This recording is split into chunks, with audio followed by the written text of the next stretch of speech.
क्या इस देश की 9 करोड़ जनता, जिनकी गाड़ी मेहनत की कमाई 8.5 करोड़ लोगों की जमा हो रही है, और जो आपके 70-75 लाख जो ऑलरेडी ईपीएस के पेंशनर है, किसी का 20 लाख, किसी का 25 लाख, और उसको पेंशन अगर 1,000 रुपए मिल रहा है, किसी को 1,500 रुपए मिल रहा है। आप एक चीज तो इस देश की जनता जानती है कि 20 लाख रुपया कोई मुझे दे दे और बोले कि आप 2,000 रुपया मुझे महीना दो, मैं देता हूं। कोई भी इस देश की जनता बोले मेरे से ले लो। तो 2,000 रुपये पेंशन पाने पा रहा है वो, और दुर्भाग्य है कि वो 20 लाख रुपए, मैं एक औसत बात करूं, उस पैसे का अपने जीवन में वो मुंह नहीं देख पाएगा, क्योंकि कभी उसको वापिस नहीं मिलने वाला है वो। बहुत ही रेयर कभी सरकमस्टांसेस हो जाए, जो बिल्कुल ही दुर्लभ बातें हैं कि कभी उसके पैसे उसको वापस मिलेंगे। उस 20 लाख के एवज में उसको 2-2 हजार रुपए सरकार दे रही है, 1,500 रुपए दे रही है, किसी को 1,000 रुपए दे रही है। तो वो आदमी क्या फिर वचन पे भरोसा करेगा कि तीसरी बार हमें वचन दे रहा हूं, मुझे फिर कुर्सी दे दो, फिर मैं तुम्हारी सुनूंगा। 20 जनवरी 2024 से ईपीएस पेंशनर दोबारा से आमरण अनशन या क्रमिक अनशन, यानी कि अनशन पे बैठने जा रहे हैं, जिसके अंदर में, जैसा कि कमांडर राउत साहब कह रहे हैं, उन्होंने एक लिस्ट जारी किया है। 25 डिस्ट्रिक्ट के लोग अलग अलग दिन 25 दिन वहां पे बैठेंगे, और उस दिन तक अगर कोई सरकार हिलती नहीं है तो वो फिर रिपीट होता रहेगा, कमांडर साहब ने जैसा हमें बताया है। लेकिन कितना दुर्भाग्य है इस देश का कि इस देश के बुजुर्ग लोगों को अपनी ही पेंशन के लिए अनशन पे बैठना पड़ रहा है। बीजेपी अपना दिया हुआ वचन पूरा करे और इलेक्शन से पहले करे। कमांडर साहब, आपने कहा कि प्रकाश जावड़ेकर जी ने वादा किया था, तो अब प्रकाश जावड़ेकर जी खुद कहाँ है इसका आता पता नहीं। स्मृति ईरानी जी, 30 रुपए लीटर जब दूध था तो बच्चे के मुंह में दूध नहीं जा रही थी। आज 58 रुपए और 60 रुपए लीटर दूध है, तो सब जगह दूध की नदियां बह रही है। 400 रुपए सिलेंडर था तो लोगों के घर में चूल्हे नहीं जल रहे थे। आज 1,200 का सिलेंडर है तो हर घर में गैस ही गैस जैसे नजर आ रहा हो, लेकिन जो बोला था वो कहीं नजर नहीं आ रहा है। तो मेरा क्वेश्चन आपसे ये है कि करने वाले कौन है ये आप भी जानते हैं, और कौन कर सकते हैं आप भी जानते हैं। वादा आपसे कोई भी करके वोट लेके चला गया वो भी एक दीगर बात है, लेकिन जो करने वाले हैं वो जब तक वो नहीं करेंगे, आप समझ रहे हैं मैं किन की बात कर रहा हूं। इस लड़ाई को जो ये लड़ रहे हैं, इस लड़ाई में अगर आप इनको सपोर्ट करना चाहते हैं, क्योंकि मॉनेटरी सपोर्ट तो चाहिए, लड़ाई लड़ने के लिए पैसा चाहिए, तो इनको अगर आप सपोर्ट करना चाहते हैं तो इनका जो बार कोड है वो भी स्क्रीन पे मैं आपको दिखा रहा हूं, और इनका जो बैंक अकाउंट डिटेल है वो भी इनके स्क्रीन पे मैं आपको दिखा रहा हूं। दोस्तों नमस्कार। हमारे देश के करीब करीब 75 लाख वो बुजुर्ग जो ईपीएस के से रिटायर हो ईपीएस के तहत रिटायर हो चुके हैं, और जिंदगी भर काम करने के बावजूद भी उनको उनका पेंशन, सही पेंशन नहीं मिल रहा है, मैं ये कह सकता हूं। इस देश के करीब करीब 8.5 करोड़ से ज्यादा, 8.5 करोड़ ये जो आंकड़ा है, ये 31 मार्च 2021 तक का वो डेटा है जो ईपीएफओ के साइट पे मेंशन है। उसके बाद से डेटा रिलीज नहीं हुई है। तो 8.5 करोड़ के करीब वो जो अंशदान कर रहे हैं ईपीएस के तहत, वो भी इसमें आते हैं। ईपीएस के पेंशनर लगातार जंतर मंतर पर दिसंबर के कड़ाके की ठंड में अपनी लड़ाई को लड़ते रहे, सरकार से मांग करते रहे कि उनकी पेंशन में बढ़ोतरी किया जाए और कम से कम 7,500 रुपए उनको पेंशन दिया जाए।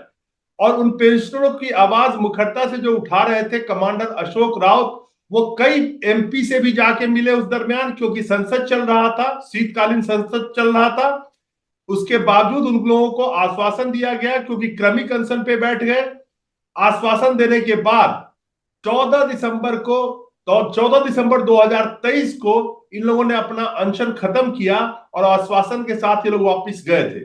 उसके बावजूद भी कमांडर अशोक राउत दिल्ली वापस आए, लगातार कई एमपी से मिले कि आपने जो आश्वासन दिया था उसके बारे में क्या हुआ।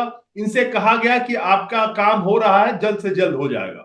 लेकिन जैसा अशोक रावत जी ने कहा था अपने पिछले स्पीच में, जो मैंने आप लोगों को दिखाया था, कि अगर 31 दिसंबर 2023 तक अगर इस पे सुनवाई नहीं होती है तो ईपीएस के पेंशनर देश भर में एक देशव्यापी अपना विरोध प्रदर्शन दर्ज कराएंगे इस सरकार के खिलाफ में। अगर सरकार कोई संवेदनशील होके हमारा निर्णय ले 31 तारीख तक, अगर सरकार 31 तारीख तक कोई निर्णय नहीं लेती तो हमें मजबूरन 1 तारीख से फिर आंदोलन को शुरू करना पड़ेगा और इस बार जो होगा वो महाभयंकर होगा। 31 दिसंबर तो बीत गई, लेकिन इनका कुछ अभी तक हुआ नहीं।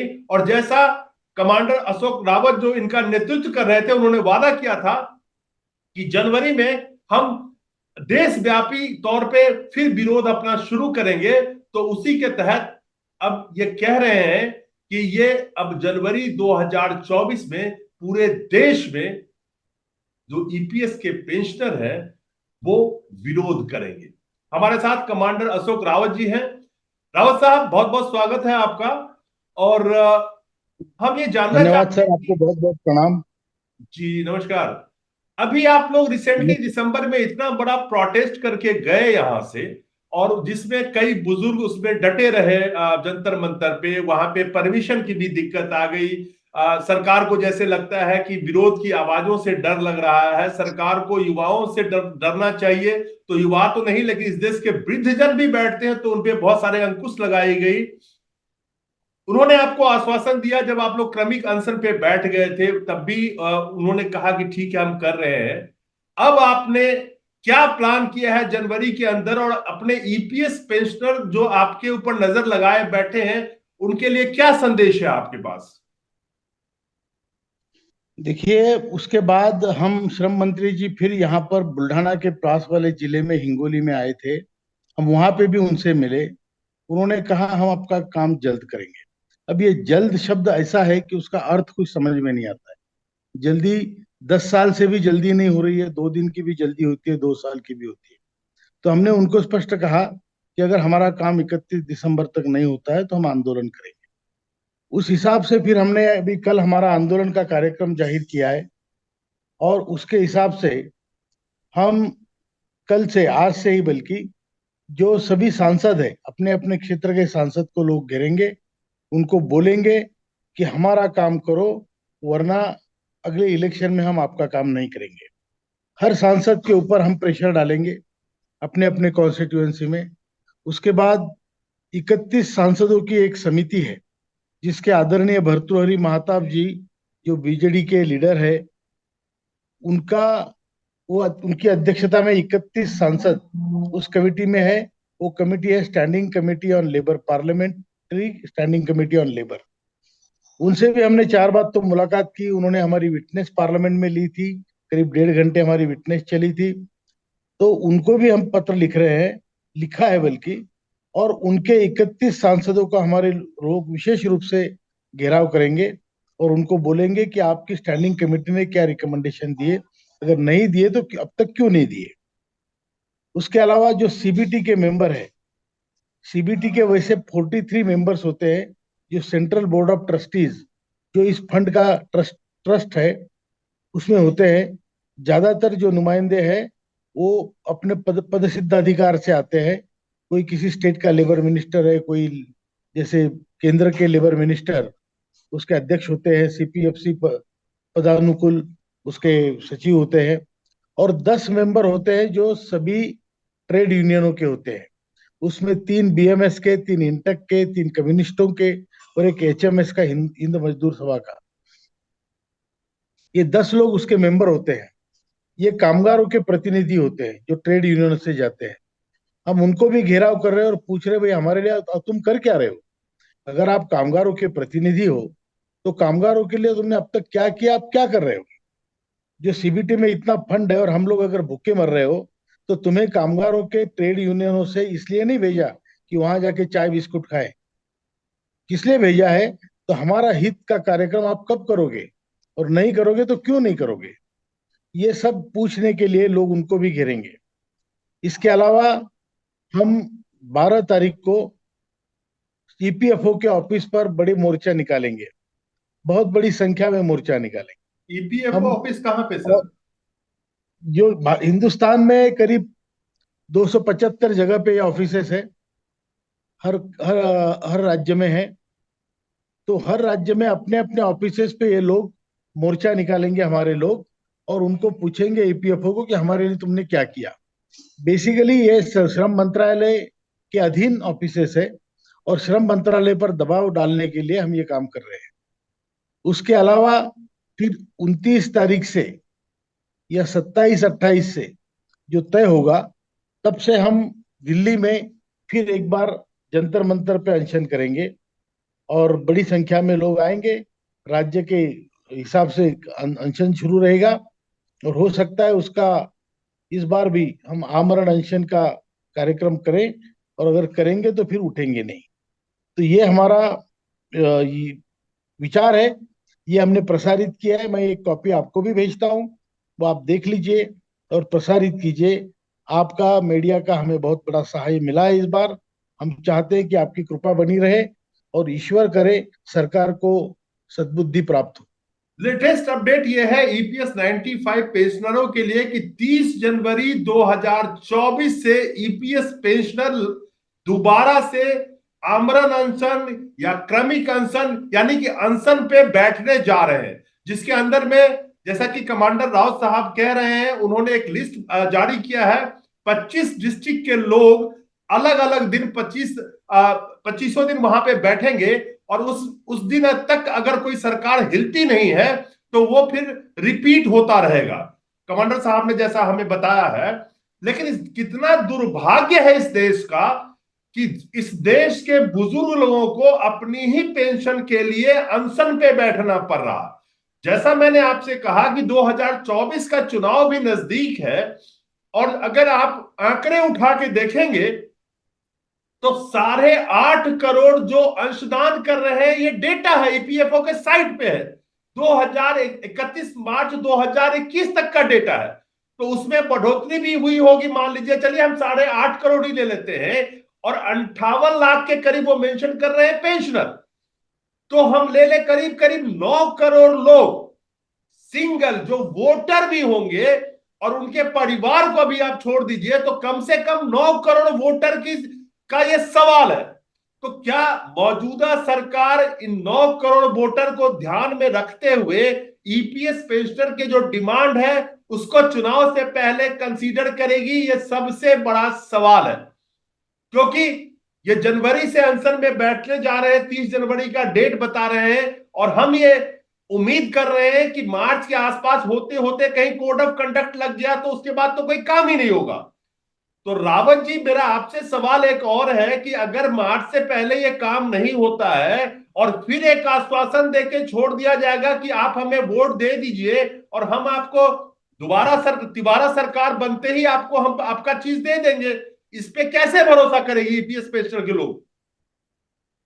देखिए, बीजेपी के प्रवक्ता जब जावड़ेकर साहब थे, प्रकाश जी जावड़ेकर, 2014 के मार्च में उन्होंने ये आश्वासन दिया था पार्टी की तरफ से कि अगर हमारी पार्टी सत्ता में आती है तो 90 दिन में हम ये प्रश्न को सॉल्व करेंगे। आप यूट्यूब पे देखिए, वो अवेलेबल है। बड़ी ही करारी जो कर्मठ भाषा में उन्होंने कहा था। उनकी सत्ता आ गई, उसको 10 साल हो गए, अभी तक वो आश्वासन पूरा नहीं हुआ। पिछली बार भी 2019 के चुनाव से पहले उन्होंने ऐसी गोली खिलाई थी। अब इस बार भी अगर वो ऐसा करेंगे तो लोग अभी समझ चुके हैं, लोगों में सब्र नहीं रहा और लोग मरते जा रहे हैं। इसलिए हम चाहते हैं कि वो जो कहते हैं वो करें। एक जिम्मेदार पार्टी होने के नाते बीजेपी अपना दिया हुआ वचन पूरा करे और इलेक्शन से पहले करे। कमांडर साहब, आपने कहा कि प्रकाश जावड़ेकर जी ने वादा किया था, तो अब प्रकाश जावड़ेकर जी खुद कहाँ है इसका आता पता नहीं। स्मृति ईरानी जी, 30 रुपए लीटर जब दूध था तो बच्चे के मुंह में दूध नहीं जा रही थी, आज 58 रुपए और 60 रुपए लीटर दूध है तो सब जगह दूध की नदियां बह रही है।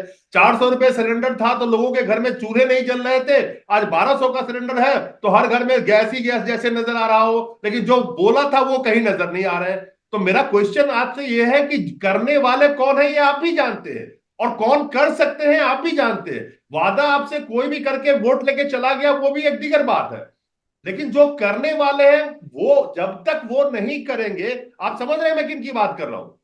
वादा आज के मौजूदा वक्त में इस सरकार में वादा कोई कर ले और वादा करके वो कहां घुस जाता है, कहां छिप जाता है, उसका पता नहीं चलता या उसको छुपा दिया जाता।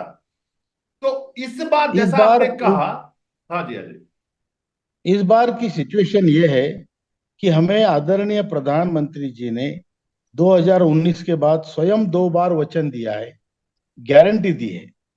और श्रम मंत्री ने भी अभी फिलहाल 5-6 दिन पहले ये गारंटी दी है कि हम आपका काम जल्दी करेंगे। तो देखना है कि अभी इतने बड़े लोगों का वचन पूरा होता है या नहीं होता है। इसकी तरफ हमारी निगाहें पूरे देश से लगी है और उनके निर्णय के ऊपर भी हमारे निर्णय आधारित रहेंगे। सर, आपने फिर कहा कि वचन पूरा होता है नहीं होता, क्या इस देश की 9 करोड़ जनता जिनकी गाढ़ी मेहनत की कमाई 8.5 करोड़ लोगों की जमा हो रही है, और जो आपके 70-75 लाख जो ऑलरेडी ईपीएस के पेंशनर है, किसी का 20 लाख, किसी का 25 लाख, और उसको पेंशन अगर 1,000 रुपए मिल रहा है, किसी को 1,500 रुपए मिल रहा है। आप एक चीज तो इस देश की जनता जानती है कि 20 लाख रुपया कोई मुझे दे दे और बोले कि आप 2,000 रुपया मुझे महीना दो, मैं देता हूं। कोई भी इस देश की जनता बोले मेरे से ले लो। तो 2,000 रुपए पेंशन पा रहा है वो, और दुर्भाग्य है कि वो 20 लाख रुपए, मैं एक औसत बात करूं, उस पैसे का अपने जीवन में वो मुंह नहीं देख पाएगा, क्योंकि कभी उसको वापिस नहीं मिलने वाला है। वो बहुत ही रेयर कभी सर्कमस्टांसेस हो जाए, जो बिल्कुल ही दुर्लभ बातें हैं कि कभी उसके पैसे उसको वापिस मिलेंगे। उस 20 लाख के एवज में उसको 2-2 हजार रुपए सरकार दे रही है, 1,500 रुपए दे रही है, किसी को 1,000 रुपए दे रही है। तो वो आदमी क्या फिर वचन पे भरोसा करेगा कि तीसरी बार हमें वचन दे रहा हूं, मुझे फिर कुर्सी दे दो, फिर मैं तुम्हारी सुनूंगा। जो सरकार वृद्ध बुजुर्ग लोग ठंड में बैठे हो, उनको उनकी नहीं सुन रहा है, उनकी आवाज को रोकने के लिए अलग अलग तरीके से फंडे अपनाए जा रहे हैं। तो मेरा सवाल है कि ये 9 करोड़ जनता कैसे विश्वास करेगी?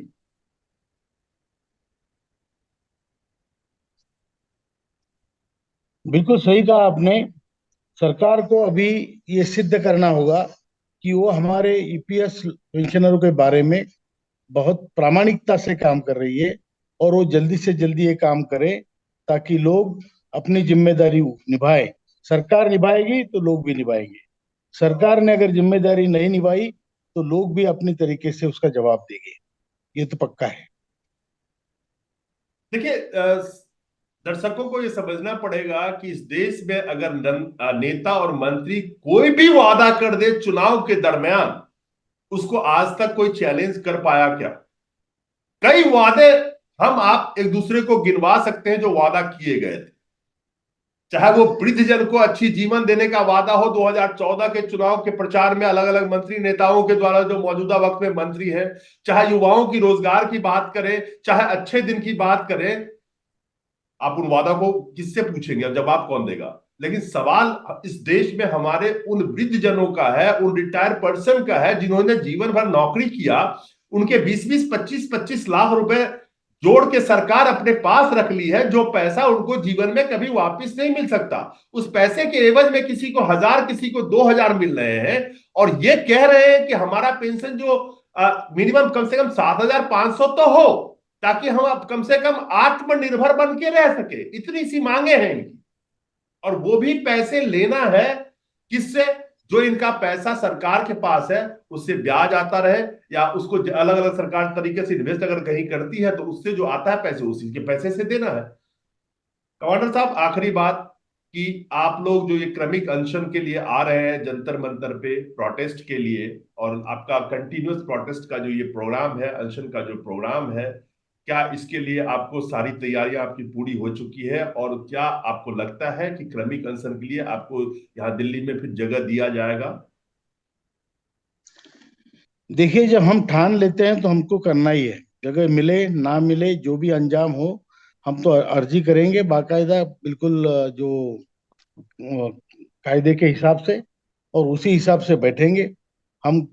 और वहाँ मतलब जिस तरीके से हमने पहले किया, उससे बड़ी संख्या में लोग आएंगे और बड़ी संख्या में हम आंदोलन करेंगे। अगर हमें परमिशन नहीं मिलती है तो उसका भी हम अल्टरनेटिव सोचेंगे, लेकिन अनशन जरूर होगा। अनशन जरूर होगा। चलिए, नेशनल एजुटेशन कमेटी जो ईपीएस पेंशनर के लड़ाई को लगातार लड़ती आ रही है, और जिन्होंने एक बहुत बड़ा लड़ाई आगे उसका ऐलान कर दिया है, तो एनएसी जो ये लड़ाई लड़ रही है उसके अंदर में करीब करीब मोटा मोटे 9 करोड़ लोग उसके अंदर आते हैं, जिनकी लड़ाई ये वृद्धजन बैठ के रिटायर्ड जो पर्सन है वो लड़ रहे हैं, और ये उनकी लड़ाई भी लड़ रहे हैं जो जवानी के टाइम में कहीं ना कहीं नौकरी कर रहे होंगे, गवर्नमेंट में या सेमी गवर्नमेंट में, या आप प्राइवेट में कहीं नौकरी कर रहे हैं। तो इस लड़ाई को जो ये लड़ रहे हैं, इस लड़ाई में अगर आप इनको सपोर्ट करना चाहते हैं, क्योंकि मॉनेटरी सपोर्ट तो चाहिए, लड़ाई लड़ने के लिए पैसा चाहिए, तो इनको अगर आप सपोर्ट करना चाहते हैं तो इनका जो बार कोड है वो भी स्क्रीन पे मैं आपको दिखा रहा हूं, और इनका जो बैंक अकाउंट डिटेल है वो भी इनके स्क्रीन पे मैं आपको दिखा रहा हूं। अगर आप इनको कुछ सपोर्ट करना चाहिए जो आपकी लड़ाई लड़ रहे हैं, तो ये आपकी स्वेच्छा है, ताकि आपकी लड़ाई जो ये लड़ रहे हैं ये कम से कम उस लड़ाई को लगातार और निरंतर जारी रख सके।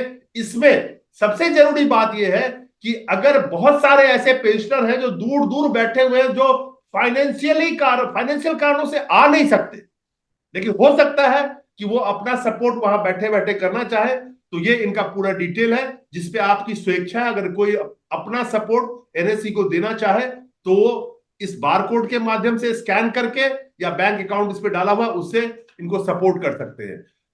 आप जुड़े रहिएगा हमारे साथ, इनकी जो भी आगे की रणनीति होती है और ये लड़ाई कहां तक पहुंची और किस तरह से देश में जुड़े अलग अलग क्षेत्रों में रह रहे 8 करोड़ से ज्यादा ईपीएस पेंशनर, यानी कि 9 करोड़ लोगों के करीब 8.5 लाख तो एक्टिव अभी कंट्रीब्यूशन जो दे रहे हैं वो है, और कम से कम 70-75 लाख जो पेंशनर हैं, रिटायर हो चुके हैं, उनकी लड़ाई जो ये लड़ी जा रही है वो लड़ाई कहां तक पहुंची, उससे अपडेट रहने के लिए लगातार हमारे साथ जुड़े रहिए। और जो भी इस लड़ाई में आगे की जो भी रणनीति होगी, जो भी फैसला होगा, जो भी खुशखबरी होगी, वो सब आपको यहाँ पे हम दिखाएंगे।